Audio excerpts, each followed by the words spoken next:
High guys, எப்படி இருக்கீங்க? ஏற்கனவே நம்ம சேனல்ல காட்டுக்குள்ள இருந்து நாட்டுக்குள்ள வந்து ஹாயா வாக்கிங் பண்ண சில அனிமல்ஸோட வீடியோவை பார்த்து ரொம்பவே ஆச்சரியப்பட்டோம். ஆனா இன்னும் ஆச்சரியப்படுத்துற மாதிரி பல உயிரினங்கள் இந்த உலகத்துல இருக்கத்தான் செய்யுது. நம்மள பெரும்பாலானவங்க இந்த மாதிரியான விலங்குகளை பார்த்திருக்கவே மாட்டோம். அப்படிப்பட்ட சில வித்தியாசமான உயிரினங்களை இன்னைக்கு உங்களுக்கு நாங்க காட்ட போறோம். அனிமல் கிங்டம்குள்ள அசால்ட்டா ஒரு ரவுண்ட் போயிட்டு வரலாம் வாங்க. வணக்கம். மற்றும் ஒரு சுவாரஸ்யமான வீடியோவுடன் உங்கள் தமிழின்ஃபோ. ஷூபில் ஸ்டோக்.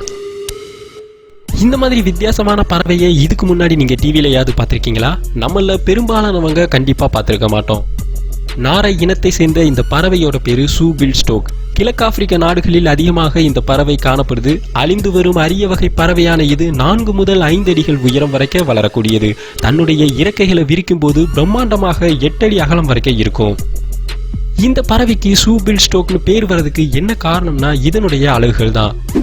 மெட்டலால் செய்யப்பட்ட ஷூ போன்று பிரம்மாண்டமாக இருக்கும் இந்த அலகுகளை வச்சு கேட்ஃபிஷ், லங் ஃபிஷ், சின்ன சின்ன பாம்புகள், முதலைகளை கூட அப்படியே ஸ்வாகா பண்ணிடும் இந்த ஷூபில் ஸ்டோக். தன்னுடைய உணவுக்காக பல மணி நேரங்கள் கூட அசையாம சிலை மாதிரி நிற்கும் திறன் கொண்டது இந்த ஷூபில் ஸ்டோக். இதுல ஆச்சரியமான விஷயம் என்ன அப்படின்னா, இந்த பறவை நிற்கும் போது பார்க்கறதுக்கு ஒரு மனிதன் மாதிரியே இருக்கும். 1840ஆம் ஆண்டு தான் இந்த ஷூபில் ஸ்டோக் பறவைகள் முதல் முறையாக எக்ஸ்போஸ் செய்யப்பட்டது. இப்போ வேகமாக அழிந்து வரும் இந்த பறவைக்கு கள்ள மார்க்கெட்ல ஏகப்பட்ட மதிப்புங்க. துபாய், சவுதி அரேபியா இது மாதிரியான நாடுகள்ல ஒரு பறவை 7 லட்சம் ரூபாய் வரைக்கும் விலை போகுது. இதனால சூடான் அரசாங்கம் இந்த பறவையை பாதுகாக்கப்பட்ட பறவை இனங்கள்ல ஒன்னா அறிவிச்சிருக்காங்க. ஒரு சில ஜூல மட்டும்தான் இந்த ஷூபில் ஸ்டோக்கை நீங்க பார்க்க முடியும். டமாண்டியா. இந்த மாதிரி வித்தியாசமான விலங்கை இதுக்கு முன்னாடி நீங்க எங்கேயாவது பார்த்திருக்கீங்களா?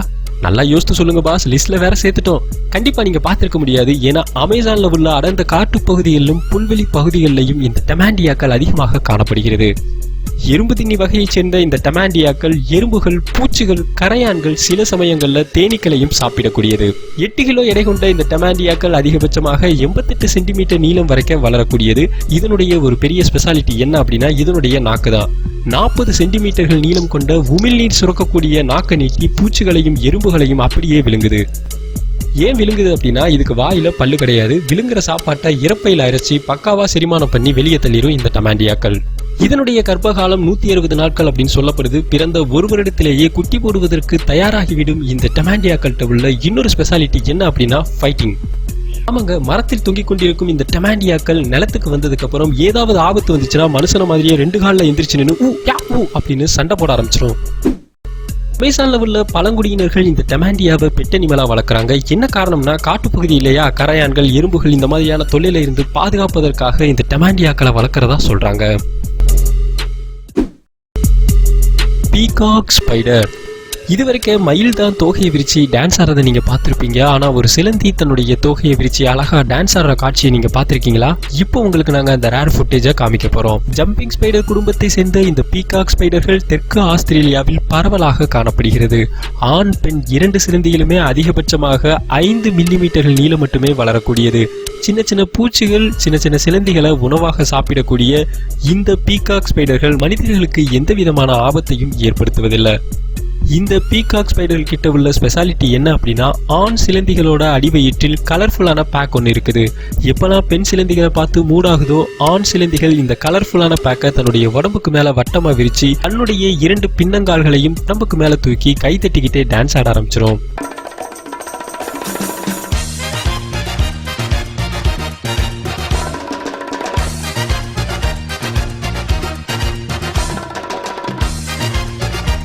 இன்னொரு சுவாரஸ்யமான உண்மை என்ன அப்படின்னா இந்த மாதிரி டான்ஸ் ஆடுறது பெண் சிலந்திக்கு பிடிக்கலனா உடனே ஆண் சிலந்தி அடிச்சு சாப்பிட்டுரும். ஆச்சரியமா இருக்குதா? அது மட்டும் இல்ல, பெண் சிலந்திக்கு பிடிச்சி உடலுறவு கொண்டாலும் உறவுக்கு அப்புறமும் பெண் சிலந்தியை ஆண் சிலந்தி அடிச்சு சாப்பிட்டுரும். ஆனா சில ஆண் சிலந்திகள் மட்டும் இதுல ரொம்பவே உஷாரா மேட்ரு முடிஞ்சதுக்கு அப்புறம் எஸ்கேப் அப்படின்னு எகிரி குதிச்சு ஓடிடும். அதனாலதான் இது ஜம்பிங் ஸ்பைடர். இன்னும் இந்த கலர்ஃபுல்லான பீகாக் ஸ்பைடரை பத்தி நீங்க தெரிஞ்சுக்கணும்னா கவலையே படாதீங்க, கூகுள்ல போய் சர்ச் பண்ணி பாருங்க. இன்னும் சுவாரஸ்யமான பல தகவல்களை நீங்க தெரிஞ்சுக்கலாம். இந்த பீகாக் ஸ்பைடர் உண்மையிலேயே இயற்கையின் ஒரு அதிசயம் அப்படின்னு தாங்க சொல்லணும். ஸ்லோத். இப்ப நீங்க வீடியோல பாத்துக்கிட்டு இருக்க இந்த விலங்கோட பேரு ஸ்லோத். இது பெரும்பாலும் மலைக்காடுகள்ல மரத்தின் மேலே வசிக்கக்கூடியது. இலைத்தலைகளை சாப்பிடக்கூடிய இந்த ஸ்லோத்துகளை நீங்க நேர்ல பாக்குறது ரொம்பவே கஷ்டம். என்ன காரணம் அப்படின்னா பெரும்பாலும் மரத்தின் மேலேயே வசிக்கக்கூடிய இந்த விலங்கு ஒரு நாளைக்கு 15 லிருந்து 18 மணி நேரம் தூங்கக்கூடியது.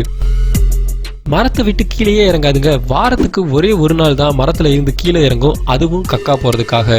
இந்த விலங்குக்கு மட்டும் வாழ்நாள் ஃபுல்லா லாக்டவுன் தான். நம்ம லாக்டவுன்ல இப்ப என்ன பண்ணிக்கிட்டு இருக்கோமோ அதைத்தான் இந்த ஸ்லோத்துகள் வாழ்நாள் முழுவதும் பண்ணிக்கிட்டு இருக்கு. என்ன அப்படின்னா தூங்குறது, சாப்பிடுறது, மறுபடியும் தூங்குறது, மறுபடியும் சாப்பிடுறது, சில நேரத்துல குளிக்கிறது, அப்புறம் மறுபடியும் தூங்குறது. இப்படி வாழ்நாள் முழுவதும் தூங்குவதும் சாப்பிடுவதுமாக இருக்கும் இந்த ஸ்லோத்துகள் அதிகபட்சமாக 80 சென்டிமீட்டர் நீளம் வரை வளரக்கூடியது. உலகத்திலேயே ரொம்பவே சோம்பேறியான விலங்குகள்ல ஒன்னா இந்த ஸ்லோத்துகளை சேர்த்திருக்காங்க. என்ன காரணம் அப்படிங்கறத இந்த ஸ்லோத் நடந்து போற வேகத்தை பார்த்தாலே உங்களுக்கு புரிஞ்சிருக்கும். கிரேட் பூட்டு. இந்த பறவையோட இந்த புகைப்படத்தை யார் பார்த்தாலும் நம்ப மாட்டாங்க, இது ஒரு போட்டோஷாப் அப்படின்னு தான் சொல்லுவாங்க. ஆனா உண்மையிலேயே இந்த பறவை இருக்குது. இது பேரு கிரேட் பூட்டு. சவுத் அமெரிக்க காடுகளில் காணப்படும் இந்த பறவையை பார்க்கறது ரொம்பவே கஷ்டம். ஏன்னா பகல் நேரங்களில் உயரமான மரத்தின் உச்சியில் பதுங்கி வாழும் இந்த பறவைகள் இரவு நேரங்களில் தான் ஆக்டிவாக செயல்படும். White, grey, reddish orange, brown என்று பல்வேறு வண்ணங்களில் காணப்படும் இந்த பறவையோட மொத்த எடை 652 கிராம்கள் தான். ஆனா வெட்டுக்கிளியவே இந்த பறவை முழுங்கிருங்க. எப்படின்னு ஆச்சரியமா இருக்கா? இந்த பறவை பார்க்கறதுக்கு தான் இப்படி இருக்கும், ஆனா இதனுடைய அழகுகளை திறந்தா இதனுடைய வாய் எவ்வளவு பெருசா திறக்குதுன்னு பாருங்க.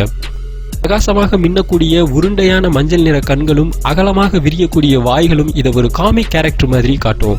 இந்த பறவை எழுப்பக்கூடிய ஒலி கூட ரொம்பவே வித்தியாசமா இருக்குங்க, கேட்டு பாருங்க.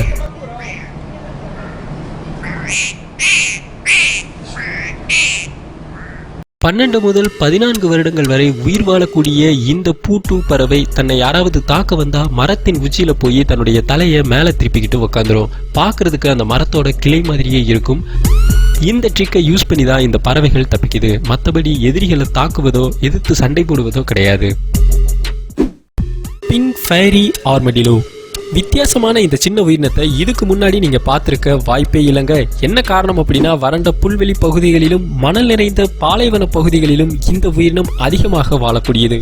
அதிகபட்சமாக வெறும் 13 சென்டிமீட்டர்கள் மட்டுமே நீளம் கொண்ட இந்த உயிரினத்தோட ஸ்பெஷாலிட்டி என்ன அப்படின்னா இதனுடைய ஏரோ டைனமிக் உடல் அமைப்பு தான். இந்த உடல் அமைப்பும் கூர்மையான கால்களையும் பயன்படுத்தி ஈஸியா மண்ணுல குழி தோண்டி அண்டர் கிரவுண்ட்ல டிராவல் பண்ண ஆரம்பிச்சிடும். இதனாலேயே இந்த உயிரினத்தை சாண்ட் ஸ்விம்மர் அப்படின்னு சொல்றாங்க. இந்த உயிரினத்தோட இன்னொரு ஸ்பெஷாலிட்டி என்ன அப்படின்னா இதனுடைய உடலை சுத்தி தோலான ப்ரொடக்டிவ் செல் ஒன்று இருக்குது.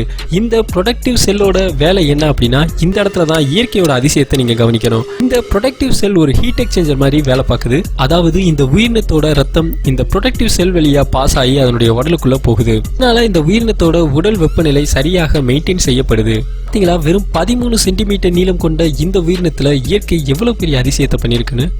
எறும்புகளையும் நத்தைகளையும் சாப்பிடக்கூடிய இந்த உயிரினம் தன்னுடைய வாழ்நாளில் பெரும்பாலான சமயத்தை மணலுக்கடியில் கழிக்கிறது. ரொம்பவே பயந்த சுபாவம் கொண்ட இந்த உயிரினத்தை கையில பிடிச்சிட்டு அவ்வளவுதாங்க கத்தி கூப்பாடு போட ஆரம்பிச்சிடும்.